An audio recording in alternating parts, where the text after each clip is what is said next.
one of the most daunting things that I could possibly think of is the actual process of campaigning again, which, you know, I know Chris can probably speak to that too, as that's something that he's doing right now. And we actually were against each other 4 years ago in the campaign. You know, that was something that you go through a lot during that process. And I don't think my wife would be very happy if I did that again. You lose a lot of sleep. People can be nasty. And, you know, me and Chris ran a great clean, well, for the most part. He did put a billboard up across the street from my office. Gotta have a little fun. That was really uncalled for. I would just say hate the game, not the player. Yeah. No, but what's funny is me and Chris have grown to have a great relationship, personally and politically. And I really respect him for everything that he's done for the village. He cares so much about the community. I didn't think that anybody could care more than I do, but there's quite a few people in the community that really are special, and Chris is certainly one of them. You know, as our relationship has grown, I've had many conversations with Chris offline where we don't always see eye to eye. In fact, you know, most of the time, most of the decisions that are made on the village level, most people don't ever know about, and we'll talk about, everybody agrees on. But a lot of times there's some things that get a little more heated and controversial, and we've ended up on opposite sides of them many times. But during those conversations, I feel like I've grown. He brings up stuff that I wouldn't have never thought of. And I think that that's an important thing for elected officials to do, is to hear everybody out and seek other people's opinions out, which he does. And I've really appreciated that. And I think that that's good for the community. So it's the type of leader that you want to have. And that's kind of the reason I wanted him to come here today. Well, Danny, speaking of the community, Chris, what are your goals for the community of Downers Grove with your election? Sure. I'll get into that in a minute, but I do want to say thank you, Danny. That means a lot. Campaigns are hard. We both ran in 21 during COVID, which made it even harder because it was hard for us to get out and actually meet people face to face. So there was a lot of question on whether our messages were getting through and who we were connecting with. I think there were some in the community who were looking to pit us against each other because maybe we come from different sides of the aisle. But the position is a nonpartisan position. And once Danny and I were in that position, it was clear to me, much like what you said about me, and I really appreciate that, how much Danny cares about this community. And so we had always respectful conversations when we disagreed. And I consider Danny now a friend. I am sorry that he's leaving the council, but I understand he's got other things that he's looking to pay attention to. And just like he has been all along, I'm sure he'll be successful. So we'll miss him on the council. You're going to take a step back from the village board now. And what are your main focuses now? Yeah. So, you know, mainly another reason why I decided to step away is just the time. And not that the time that is, everybody gives a different amount of time, you know, and it depends on the subject and how you know, passionate they are about that particular topic.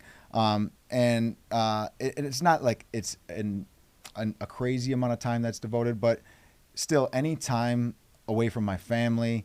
You know, my kids are young right now. I have a 2.5-year-old and a 3.5-year-old.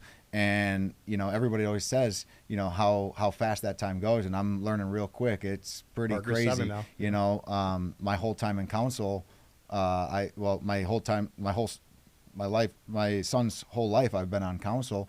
And, you know, there's every Tuesday night we have a meeting. Every Monday I have a meeting. And in between there, we have various meetings and events that we have to attend or should attend. And so I'm trying to get that time back in all facets of my life. I'm trying to, you know, devote as much time to them as I possibly can. And then the other thing is just the mind space. You know, something will come up and it'll take me away from what I'm doing or what I should be focusing on. and even if I'm at home and something happens on social media or somebody says something about me, it just, it takes over. And I have a lot going on right now, like you mentioned earlier. I have a new business venture. Both of my new business ventures are pretty new and growing, and require a lot of my time. And as things progress, I want to devote some of my time to other things, like hopefully coaching, like I know that you do. And I know you're very involved with your kids. And I commend everyone who does this and has to juggle all the things that they have to juggle. Like you have a business. It's a lot, and it's not. It's more than what I thought it would be. As a business owner, I'm like, I can handle it. I can handle everything anybody can throw at me. But I never had kids before. Right. And well, what I pick up the most about you is you care. Yeah. I've known you for a little bit of time now. You care. You want to put your all into each thing. And if you can't put your all into the village and you're taking away from your kids, it's like you're giving 50% for everything. No, and that's the thing. And that's the thing is you want to concentrate on what you concentrate and give 100% at those things. And I like to give everything 100%. I always have. I've always prided myself on being the hardest worker in the room.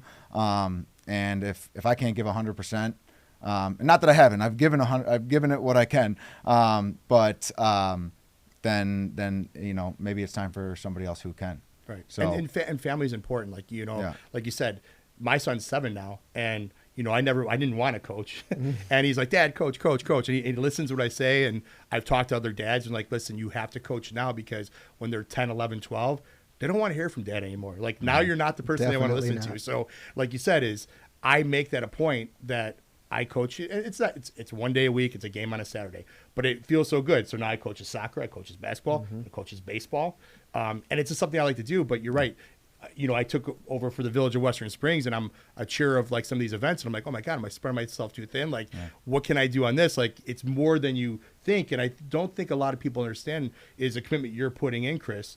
It's a huge commitment. Like you run a business and then you take on this venture, and that's a huge responsibility, you know? It is a huge time commitment. And I think it's important to note, when Danny was elected the first time, he had no kids. Right. Yeah. And so you don't have that perspective until you're in it. And I think it's I know it was a tough decision for you because I've known you for the last 4 years, and you're always looking to give yourself to all of yourself to things. And so while we're going to miss you, I respect the decision because I know you're at a point in life where those things should, I think, take priority. My kids are all older, and not that it doesn't take time away from them. It absolutely does.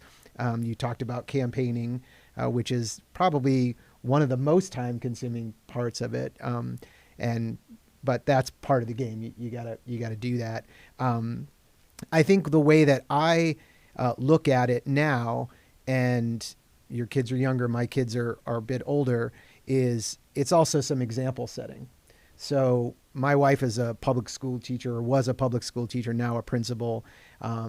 She has been an example of someone who has given her life to public service. And so I have 2 daughters and a son, and I think I did the same thing. I did all the coaching as they came up, and then they didn't want me to be the coach anymore. But I think there are other ways to show them what it means to be a member of the community. Mm-hmm. And so, yes, there are definitely long nights, and there are definitely commitments through the council that take me away from the family. But they also see their dad doing something that is bigger than just what's for our family. And I think that goes a long way. I don't know that they totally appreciate it right now, but I think it will sink in as they get older. And so as much as I'm very interested in helping the village, as much as I am trying to bring my thoughtfulness and dedication and leadership to the village, it's also in part to demonstrate to them what it's like to be a member of a community and an active member of the community. That's huge. That's big. I like that. That's a great perspective. Yeah. The only thing is, it kills me when my son, I'm walking out the door and he's like, Daddy, I want you to play with me. Come downstairs with me. And I'm like, I want to play with you too. Yeah. It's a different stage. Yeah. You're just at a different stage. That's the biggest thing is like, we're all business people, but family is, I feel, super important to both of you. Yeah. And, besides talking real estate and and village and things like that. It's family. Like that's why you do the things you do. Yep. Yeah. That's why you get up and go to work. And yeah, it kills you. And the nice thing is, Danny, and yourself too, Chris, we have the ability to say, you know, maybe I'm not going to go to work today. I'm going to play with my son, or I am going to go do this.